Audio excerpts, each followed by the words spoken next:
Advocate A Jayasankar telephone ലൈനുണ്ട്. ശ്രീ ജയശങ്കർ, വളരെ പ്രധാനപ്പെട്ട വിധി, രാജ്യം കാത്തിരുന്ന വിധി ഉണ്ടായിരിക്കുന്നു. ബിൽക്കിസ് ബാനുവിനെ സംബന്ധിച്ചോളം പ്രഥമ ഘട്ടത്തിൽ തന്നെ ഈ നീതി പുലരുന്നു എന്ന് വേണമെങ്കിൽ മനസ്സിലാക്കാം. എന്താണ് അങ്ങയുടെ അഭിപ്രായം? കോടതി കണിശമായി തന്നെ കാര്യങ്ങളെ കാണുകയും അങ്ങനെ ഒരു ഉത്തരവ് പുറപ്പെടുവിക്കുകയും ചെയ്യുമ്പോൾ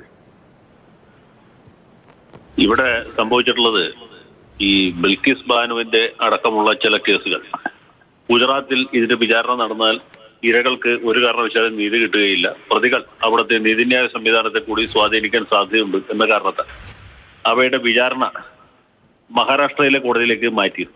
അവിടെയാണ് വിചാരണ നടത്തിയത്. അതിൽ തന്നെയും ചില കേസുകൾ കോടതി വെറുതെ വിട്ടു. ചില കേസുകളിൽ മാത്രമാണ് ശിക്ഷിച്ചത്.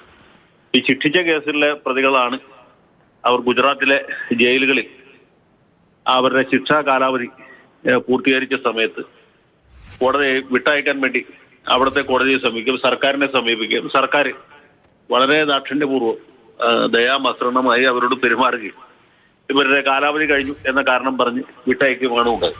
അതിനെതിരെയാണ് ബിൽക്കിസ് ബാനു, അതുപോലെ CPM നേതാവ് നമ്മുടെ വൃന്ദ കാരാട്ട്, സുഭാഷിണി അലിയും അതുപോലെ മഹുവ മൊയ്ത്രയും ഒക്കെ സുപ്രീം കോടതിയെ സമീപിച്ചത്.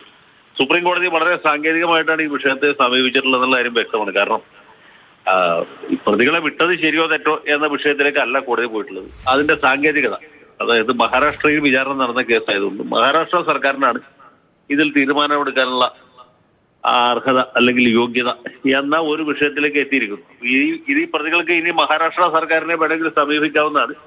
അവിടെയും ഇതേ വിഭാഗത്തിൽപ്പെട്ട ആളുകളുടെ ഭരണം തന്നെ ആയതുകൊണ്ട് ഇനി എന്തായിരിക്കും അവിടെ സംഭവിക്കുക എന്ന കാര്യത്തിൽ നമുക്ക് ഈ ഘട്ടത്തിൽ പറയാൻ പറ്റുകയില്ല. തൽക്കാലത്തേക്ക് നീതിയുടെ ഒരു വെളിച്ചം അവിടെ എത്തി എന്ന് നമുക്ക് തീർച്ചയായും അത് നൽകുന്നൊരു സന്ദേശമുണ്ടല്ലോ ശ്രീ ജയശങ്കർ സാർ. അതായത് ഈ സർക്കാർ എല്ലാ അർത്ഥത്തിലും, കാരണം എത്രമേൽ തീക്ഷ്ണതയോടുകൂടി പോരാടിയ ഒരു വ്യക്തിത്വമാണ് ബിൽക്കിസ് ബാനു എന്നുള്ളതാണ്. കാരണം എന്തെല്ലാം തിരിച്ചടികൾ, ഇതൊക്കെ നമ്മൾ പറയുമ്പോഴും വ്യക്തിപരമായി അനുഭവിച്ചിട്ടുള്ള ചൂടേറിയ അനുഭവങ്ങൾ അല്ലെങ്കിൽ അതൊക്കെ നമുക്ക് തള്ളിക്കളയാൻ കഴിയില്ല. അപ്പോഴും ഈ സർക്കാർ നൽകുന്ന ഒരു സന്ദേശമുണ്ടല്ലോ. കാരണം ഈ പ്രതികളാണെങ്കിൽ കൂടിയും അവർ ജയിലിൽ കിടന്ന സമയത്തൊക്കെ എല്ലാ അർത്ഥത്തിലും അവരെ തഴുകുന്നു. അവർക്ക് ഭൂരിഭാഗവും പരോളിലായിരുന്നു അവർ.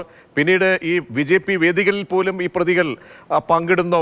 ജയിൽ മോചനത്തിന് ശേഷം അവരൊക്കെ സാന്നിധ്യം, അങ്ങനെ പലതരത്തിലുള്ള തെറ്റായ സന്ദേശമാണ് സർക്കാർ നൽകിയിരിക്കുന്നത്. അപ്പോൾ അങ്ങനെ ഉണ്ടാകുന്ന ആ ഘട്ടത്തിലുണ്ടാകുന്ന ഈ വിധിക്ക് എന്തൊക്കെ അടയാളപ്പെടുത്തലുണ്ട് സാർ?